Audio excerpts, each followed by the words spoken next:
الحمد لله رب العالمين والصلاة على سيدنا محمد صلى الله عليه وسلم. تواني خميستي هذري ما أنت واحد دوني هذا كي يقول كل فحوي وكوفتك ما أنت تجي وفتكو رئيس المال مريكنك مركا وحن فريق مدري هذا غربة شوق رئيس المال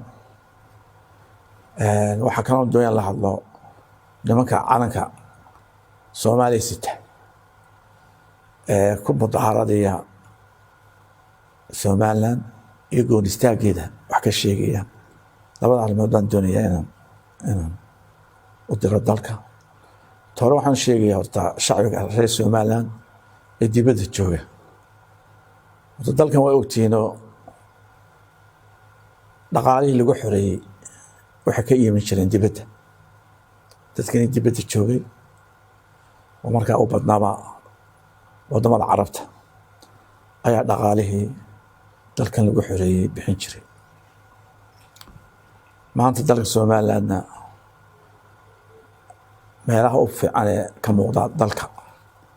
maalgashiga waxa sameeyay dadkina dibadda waata khamiistii ka hadlay dalkan wax badan ayaa ka qalday madaxweynaha hadda jooga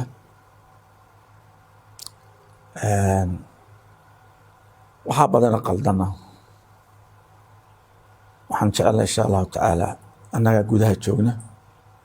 balana wanaagsan waxaan soo noqodkaaga inuu haato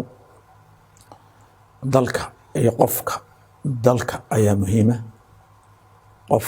wuxuu doona ka mid yahay Soomaaliland taladeena waanu gelinaa reer Soomaaliland nahay xaafidiya يا معارض ما وعليها هاي إنه إيه مقعة يحشر هذا ولي هاي مقعة مدحين من مدح قيمة هذه شرفت لهذا مدح تويدو إن كسانو موسى أنا مع موسن هاي بدها لهذه الدولة المدو يا مدح نمدو farsamadii dhaqankeedii hadalkeeda aan lahayn hadana maanta uu fadhiyaa inuu waqti eegna wixii aad magala kulantaan xaq u leedihiin maamul xumaatiisa iyo facal xumaatiisa weydiin karta xaq baa u leedihiin laakiin mudaharaad waxaan leeyahay ka daaya yaani isku qasmiyay iyo dadka ka soo horjeeda qaranka Soomaaliland ee u barooranaya cadowgiyaan iska xoreynay u barooranaya taasaan ilaahay ka codsanaya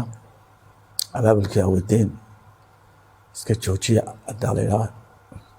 yahay ku dhaxmalmin nimanka Soomaaliland diidka ah ee magacaasay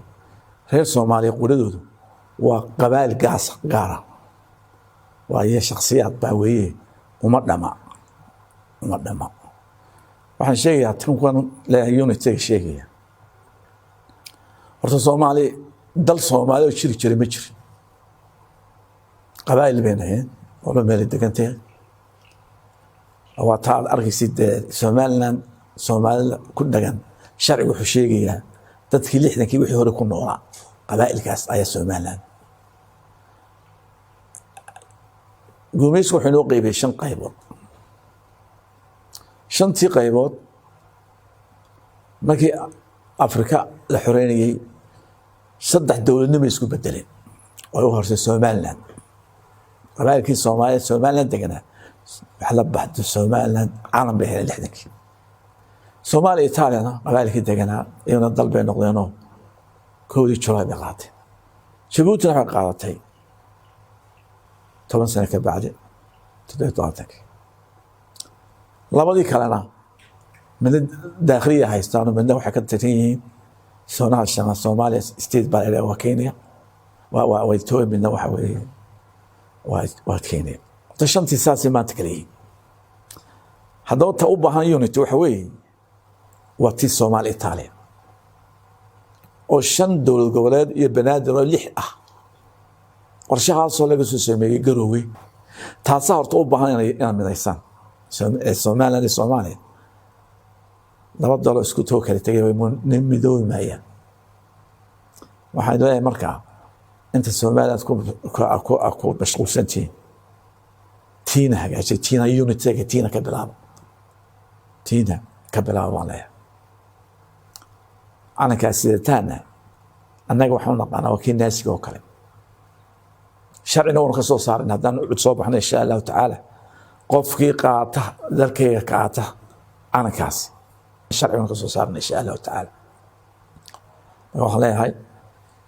dantiina ka shaqeeya iska ilooba Somaliland cadaawada Somaliland iyo xasidkeeda iska iloobaan leeyahay halkama wada joogtaan halkama caruurtiina ka jiraan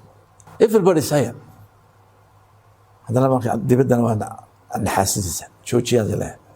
reer Somaliland waxaa leenahay guudahayna waxaynu ku dhamaysanaynaa ceebteena gudaha dibadda ka joojiya yaanu idinku farxin kuwa calanka wata faqashta